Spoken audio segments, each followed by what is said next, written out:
Hey, welcome back to another video. Sean Somatic Healer here. I would like to talk about inner child.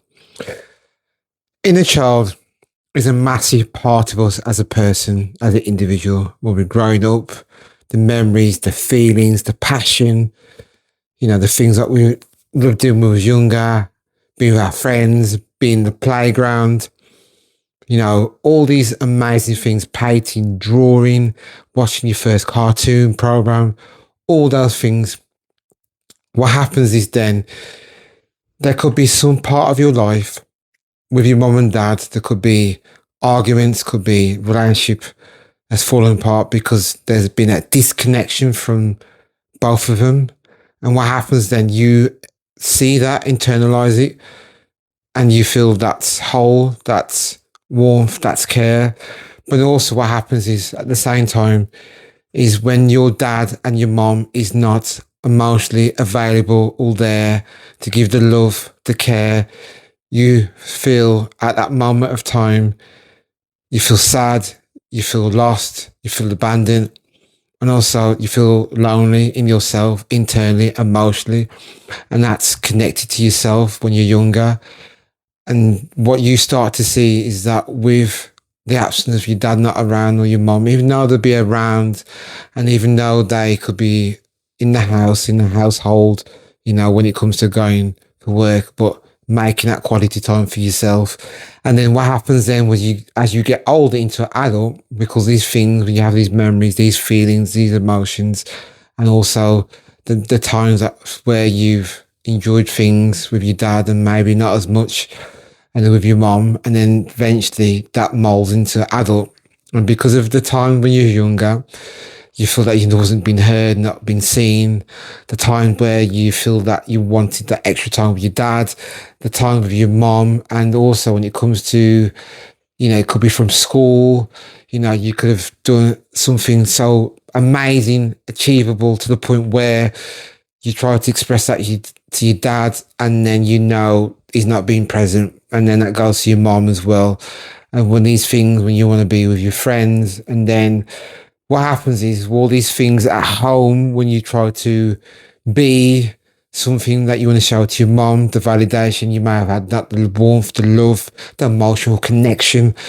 And this then again stems as you're adult, all these connections, these emotions, being heard, to be seen, and also to, you could see love was a part of where when they wasn't really emotionally there, you had to do it in another way where you had to overachieve, to be seen, to be heard, and you had to kind of overextend yourself to the point that you'll be seen.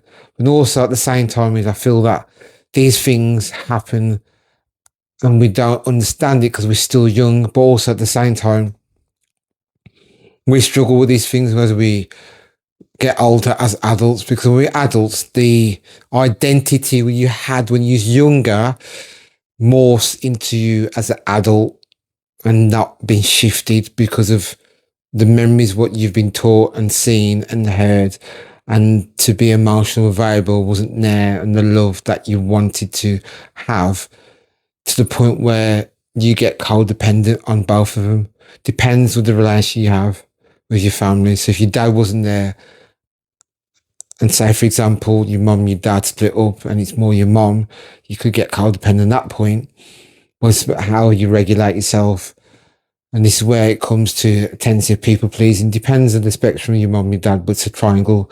Because whatever you saw from the mum and dad in that relationship, say if it was hot and cold, or you overextend yourself, or you offering presents, or that was being given to you, then you could see that as love. So if your dad give you presents after presents, and then the overextended love for your mom, from the dad point, it would be giving presents, then you replicate that as well. But also there's a part of you where you feel that you wasn't heard and seen, and then you had to stay quiet when you were younger, and you didn't have the time, or I wouldn't say the time, but just the moments of your life you didn't have to express yourself to what you wanted to say and feel. As when you're adult, this again gets decompressed to the point you relive those memories when you was younger, you relive those moments in your life where you know for a fact they've not been addressed, you've disconnected that young part of yourself. I mean, for example, I could be saying the young version of Sean were disconnected. That could be disconnected from, the young version of Darren or Richard, who that could be. And this is where you start to do the same thing that you did when you were younger. You'll try to overachieve, to be heard, to be seen, to say, oh, I'm here, stuff like that. So these things, to the point where it does happen. And I feel there's a part of us where we feel sad, lonely inside of us, which does hurt. And it's really massive, makes a massive impact on us as adults, because then what we do, we have addictions where we start to overdo things, drinking, comfort food, and also to, prove a point to things, to the point I see is that we have to reconnect with our younger self, the counterparts of ourselves. What makes us happy, what makes us full of joy, full of happiness, full of love, hugs, moments of peace, and put that smile on our face. Because we do disconnect sometimes, because what happens is when we don't connect with our inner child and we're busy with work and, people upset us, we connect it to it then. We should be connecting to ourselves a lot sooner, a lot quicker, where we should check in with ourselves every day, where we have to talk to ourselves just to give that reassurance to ourselves. We have to sit with our emotions, sit with our feelings and express, because there's a part we may have not been taught when we was younger to express ourselves, because the way I had, our dads or brothers or whether the environment looked to you back then when you was younger, because that's what could have happened.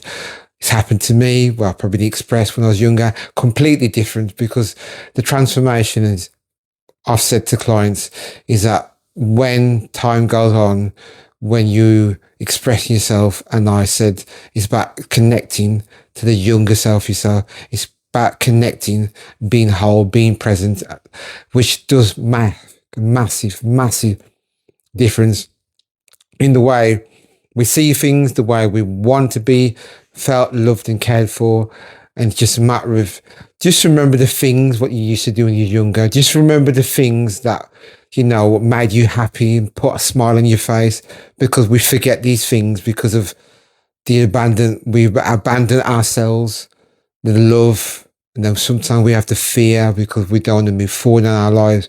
We have these things to the point where we people pleasing because we want to be seen and heard, and we mirror and mimic to fit in what suits us to be in those circles. It's about being authentic to yourself. It's about being true to your own identity as a person. What makes you happy, what makes you whole, because there must be somewhere down the line when we was younger, we never had the chance to do all these things. We did at some point when we was younger, and then as being in that environment, very chaotic. It could be that you could be in your room and you didn't have a chance to express yourself, and those feelings get sit down into your emotions, into your nervous system, and it's spinning around your head, where you're overthinking. And then that happens when you get older. We don't talk up for ourselves, and that plays out in your jobs, that plays out in your relationships, that plays out in every form of any relationship out there. So it's very important to express yourself. It's very important to reconnect with your inner child. It's very important to really, really dig deep to understand what makes us happy. And we can still be kids. We can still have a laugh. We can still be playful. Yes, we're adults, but it's about being playful.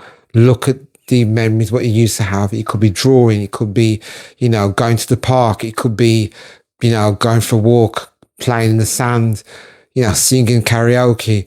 It doesn't matter what it looks like, long you reconnecting with that little part of yourself that you've missed for so long, that you've never been seen or heard, because there's a little part of us out there we have to reconnect and rebalance. I said this to loads of my clients. It's about being present, but also being connected to that part of yourself where you can reach out and give itself grace, give itself love, tender care, even hug yourself. Doesn't matter, but as long as you reconnect with yourself and you really feel connected and content, which is a massive impact, because this is a part of healing ourselves, healing that inner child, and healing the moments where we know for a fact was missing. Because I always said before, is that when you start to do that, you feel at peace, you feel whole, you feel content, and also you can take on the world, and also, you can just give that love to anyone else as well, which I feel sometimes these things happened. And you know what? I have big respect for people out there when they've gone out and reconnect with themselves. And if at some point that you feel that you are struggling, DM me. I'll explain a few tools and techniques which will help you reconnect with your inner child, because we always have to come back to ourselves as our individual, personality, whether that looks to you, whether that feels to you, but also knowing that you can do that any given time. Because I know for a fact when that happens, you're on top of the world, because I know we have a busy schedule, a busy life with work and demands and stuff like that. But also it's really, really, really important to do these things on a day-to-day basis, because I know we have stress with work, friendship, family. It could be grieving. It could be anything like that. So always remember to make sure you do. I say one thing, which is very important. Look at a picture when you was younger. I've done it before. And you know what? I love the little Sean.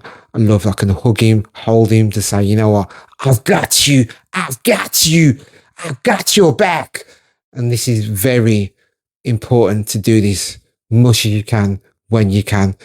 And listen, I'm always here for all of you. And just remember, again, thank you for listening. Coming soon, podcast, alignment effect, more details will be out soon. Thank you again and take care. Goodbye.